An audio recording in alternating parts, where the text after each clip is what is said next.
இன்றைக்கி என்ன breakfast lunch பார்க்கலாம். காலைல வந்து தோசை தான் சுட்டிருந்தார்.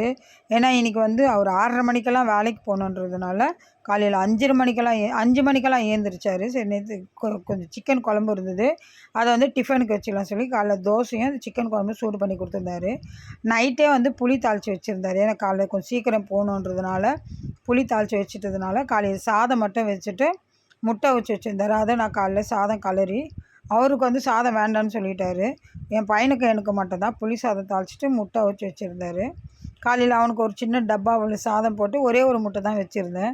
ஏன்னா 2 முட்டை வச்சுருந்தேன், சாப்பாடு சாப்பிட மாட்டான். அதனால் ஒரு முட்டை மட்டும் வச்சேன்.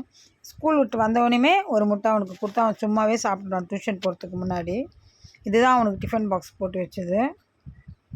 புளி சாதம்னாலே கொஞ்சம் நல்லா சாப்பிட்டுடுவான். இந்த கட்டு சாதம், புளி சாதம், தக்காளி சாதம், லெமன் ரைஸ்லாம் இருந்தால் அவன் கொஞ்சம் சாப்பிட்டுடுவான், பிரச்சனை கொடுக்க மாட்டான்.